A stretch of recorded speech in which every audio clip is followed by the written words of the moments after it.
Hey, good morning, good afternoon, good evening, wherever you are.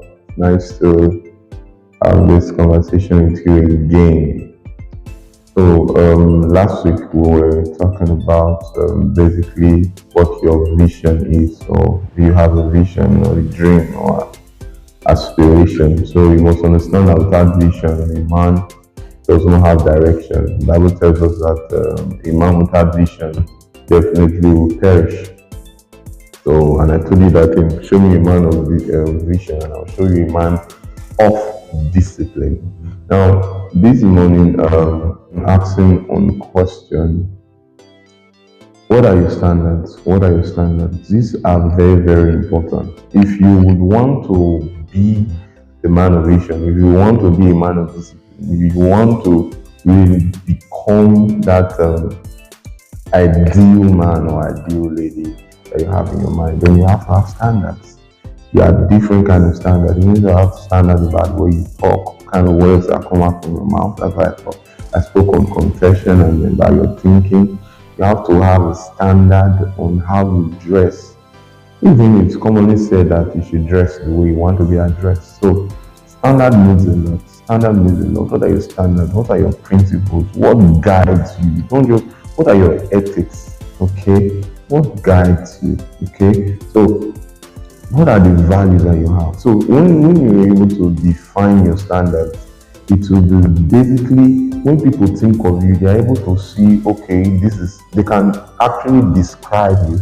And you can actually describe yourself because you have standards that are guiding your life. But if you just live life anyhow, you are like you are like a the wind that is tossed to and fro. There is no specific direction, there is no specific guidance and all. Or you should have a standard. You should have a standard. So plan on setting the standards. So it's very the hints I'll give you on how to set standards is um, first of just look for what you admire. Okay, just be basically okay. Let me put it like this: if you were to have a diamond, how well would you protect the diamond or care for the diamond? So you work more than diamond.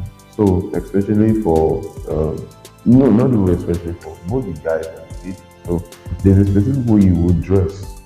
Okay, not to reveal too much, but to be not to dress too old fashioned per se. No, no, I'm not talking about that you have to wear long clothes or long gowns, but there's a way you can dress modestly. I don't know why a guy would put on trousers and then you end up not wearing belt and maybe the trouser is not even beltless, the trouser ends up falling from the waist. Come on, if you want to show us your boss and then pull up your trouser. Then how the lady you wear a cloth and then the ladies are showing. That's terrible and basically you don't have value for yourself. You don't have value for yourself. You don't. Then now moving on to the second question. How do you define success? How do you define success and how does it relate to your values? Because in the Bible tells us that when we're talking to Joshua, it said, let the book of the Lord know the path of your heart. On it you should meditate day and night. You must observe to do all that therein, and then you will have good success. Matthew 6 verse 3, verse 6 verse 7 of God and his righteousness, and then every other thing will be added unto you. But nowadays, most people judge success by the amount of cars you have, the money you can, amount of money you have in your bank account. Is that how you judge success? Then I see they go to any length. People sleeping with men, sleeping with ladies, so they can get money. Is that how you define success? So you can basically compromise. You can sell your body and then you get what you want and you say it's success. No, no, come on, come on. So I say, how do you define success and how does it relate to your values? That's why I started by saying, what are your standards? Because your values will guide your standards. And then you'll be able to define success to know that, okay, even if I'm getting the result, this is not the kind of result I want.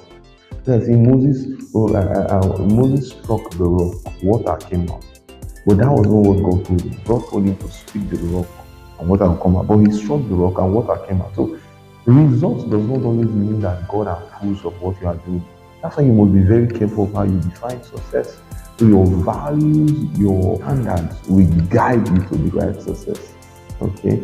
So thank you once again for having this conversation with me. Please keep on sharing till you get to the right person. You can download it, you can forward it, you can reach out to me, and let's keep the conversation going. And definitely, this journey of self-discovery will be worth the while. Thank you and God bless. Bye.